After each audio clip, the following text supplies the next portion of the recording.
So welcome to We Figure This Out. In this little series of videos, we're going to talk about things we sell in a store that we may not know a lot about and you may not know a lot about. So together, we're going to figure it out through research and trial and error.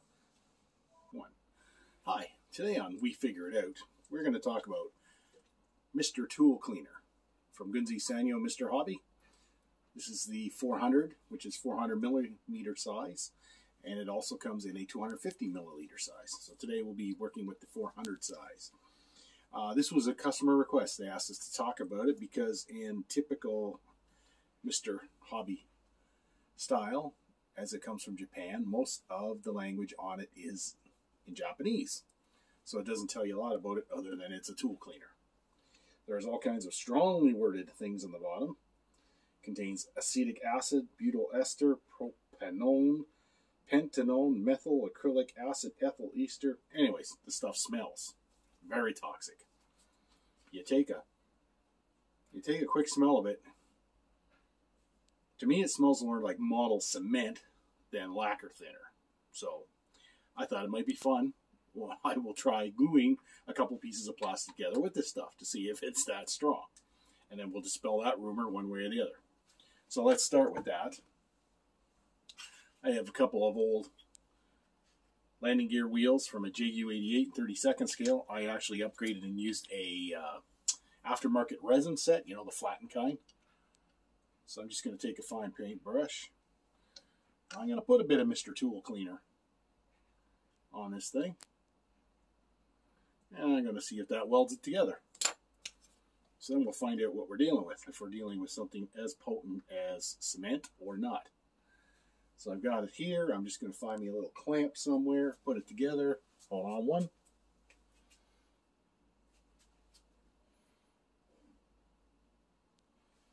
My kingdom for a clamp.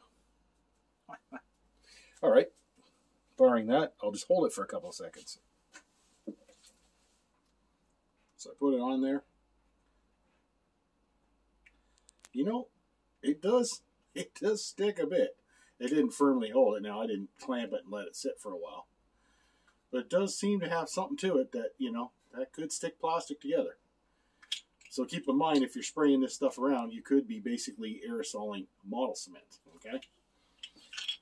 Now, the description of this thing, which I looked up online, says that Mr. Tool Cleaner is a cleaner for airbrushes, clearly, paintbrushes, tools, paint jars, and paint trays. So if you get a metal paint tray and you got all kinds of guck in it, this is supposed to clean it for you. This is like the oven cleaner for hobbyists.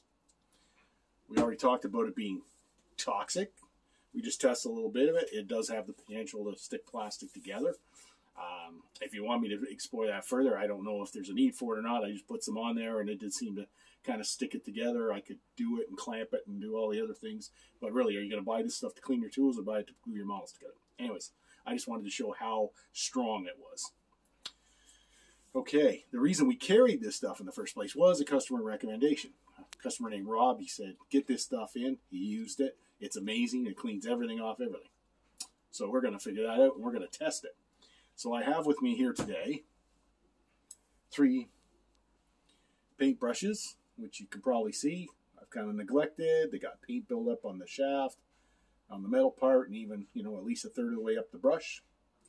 So we're going to put these in Mr. Tool Cleaner and let them soak while we play with other stuff. So for that, I'm going to use a trusted recycled jar. This probably had some kind of pickle or condiment in it. I'm going to pour my Mr. Cleaner in it, about half full. And I'm going to immerse my paintbrushes in it. Okay, give them a little stir up. You can see the water getting cloudy already. That's always a good sign. So I'm going to set those aside for a few minutes. I'm not going to leave them overnight or anything like that. If this stuff is as good as they claim, it should be quick and done. Okay? Then I'm going to go over here. See if you can see it in the picture. Thank you. This is my ultrasonic cleaner. I use this to clean my airbrush. So it vibrates like heck, and it shakes, you know, it agitates the thinner and whatever you have in it, It's made primarily for cleaning jewelry, dentures, things like that.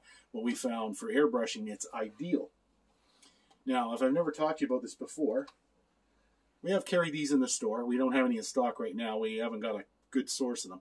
This unit here should run anywhere from $45 to $60 typically. It's called Magnasonic. I find this thing is very reliable and it will last you for years. So hopefully we'll have it in stock sometime soon. Now the trick to using this, I just bent this over, I got off track. You can see on the bottom I have water in it. So what you do is you put water in your cleaner. You put your thinner, cleaner, lacquer thinner, whatever solvent you're using to clean your tools and stuff into a glass vessel. In this case, I have an Anchor Pyrex kind of container. You put the material in here,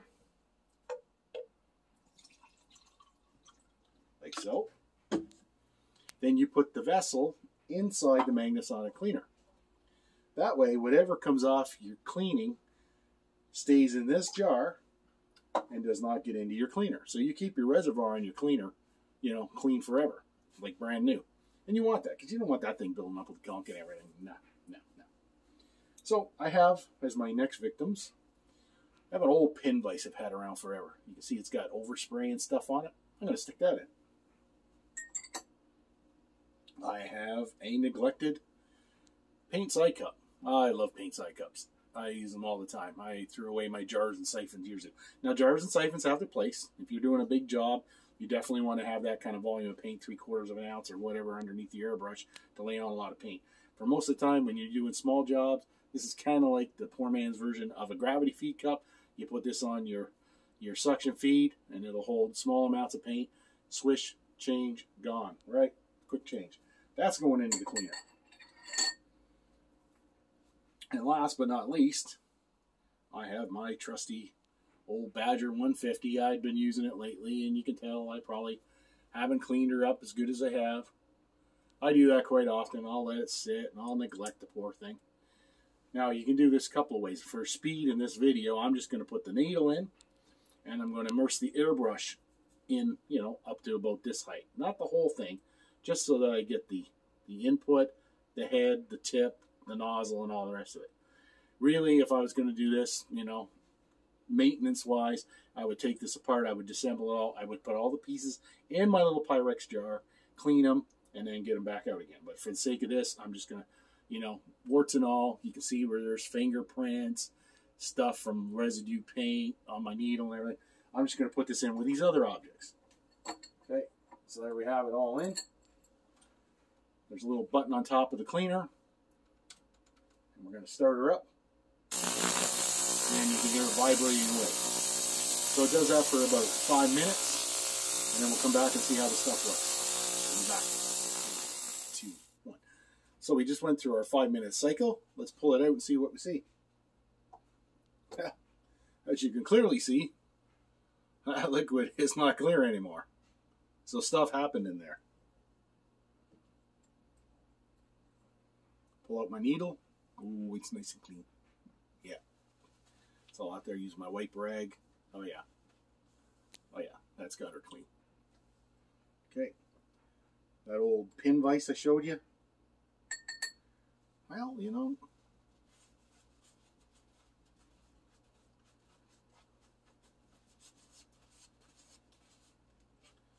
Okay. It's cleaner, but that stuff was on there a long time, and I don't know what it was. I mean, we could be talking many, many years on that one. So as far as taking that super nasty old grunge off, I'd say that didn't go. But maybe repeated usage might do it. Let's have a look at the airbrush. Oh, yeah. Oh, yeah. So I put it on my wipe rag. All the fingerprints are gone. Quick wipe of this. You know, it's got her out of there. I'm just going to grab me a Q-tip real quick.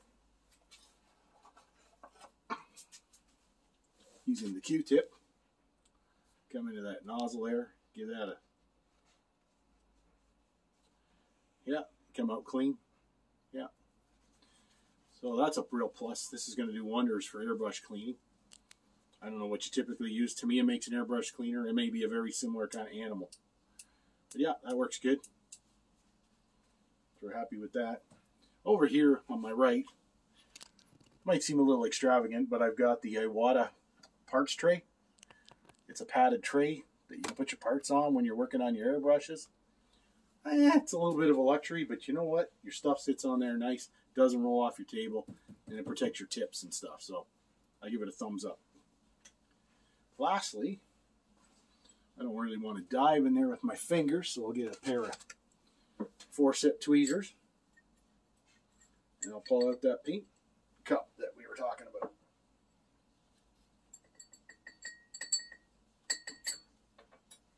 Oh yeah, I'd say that's a lot cleaner. Give that a little wipe out.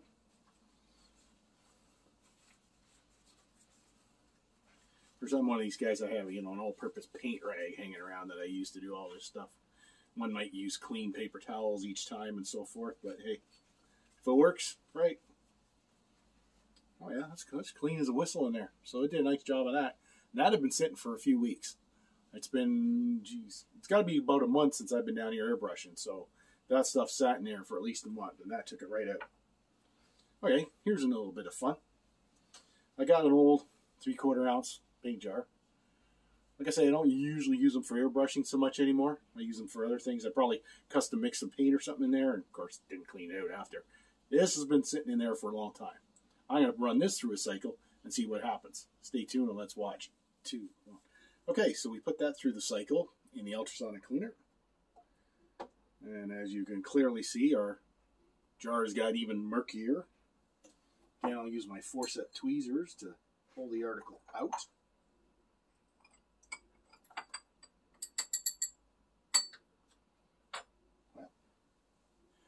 Well, it's still got stuff going on in there. Now, I don't know how long it's been in there. I can't even remember what was in there. However, I can tell you, I'm working at it, worrying it a little bit with an X-Acto knife, and it's sure soft. I would be tempted to use one of my brushes or something, work on that, you know, and run it through again. I could probably get this back to clean again. So for really stubborn old stuff, you may have to repeat the process a number of times to get the desired effect. I just wiped the rim. Quite a bit of that came off. I say this could have been sitting here for years. So that's very cured paint in there, okay? So, as I say, with some repeated applications, I'm confident that will become clean. Now, let's go back and look at our paintbrushes. Again, that was clear water before I put those paintbrushes in. Those paintbrushes weren't the worst paintbrushes I've ever seen. They weren't clean, but they weren't horrible. Okay. So this is them coming out of the jar.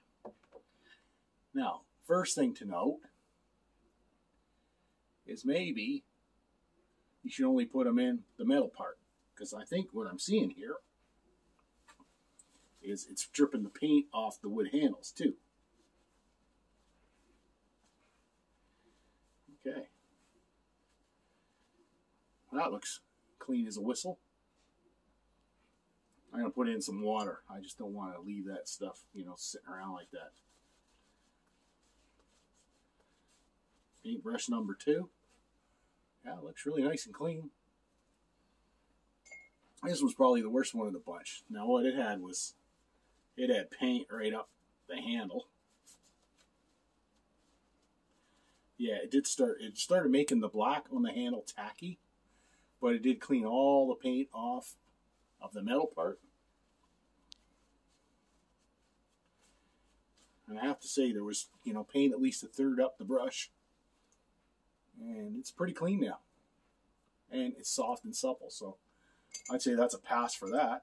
So that's a good way to clean up your paintbrush, especially if you've neglected them all like I do. Okay. So, in summary, I'd like to say I'm impressed with the product. I think it really worked well on the paintbrushes. It really cleaned the airbrush up nice. As I say, I could have broken it all down into components, done it the proper way, but for the quick clean I did, I'd be happy to shoot paint through that right now.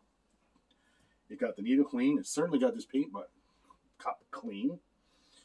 It could clean this up, years and years of paint with a little work. Now, the one thing I will keep harping on is the toxicity. It's smelly stuff. Now, I'm in a small enclosed workshop here. My ventilation isn't the greatest. I got a window open over there, and I have a fan for when I'm spraying. You know, this stuff is really smelly, but I'm using it in jars and stuff. I'm not aerosoling this. Just like if you were aerosoling lacquer paints or acetones or something like that, if you're going to use it to clean your airbrush, I would advise having a spray pot. If you don't know what one of these is, it's basically a pot with an aperture in it and an exhaust. You put the airbrush inside there, you spray your stuff through it, and it goes into there, into the jar, which you can clean later, and it keeps much of it out of the air. So it traps the aerosol in there so you're not spraying it all over the room.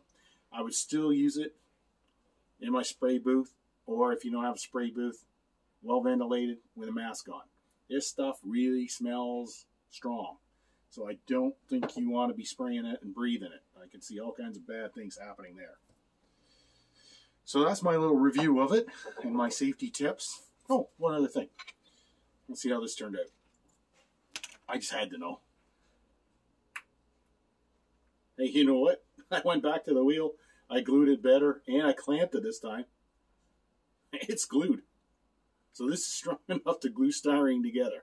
So keep that in mind. You're kind of working with model glue, in a sense.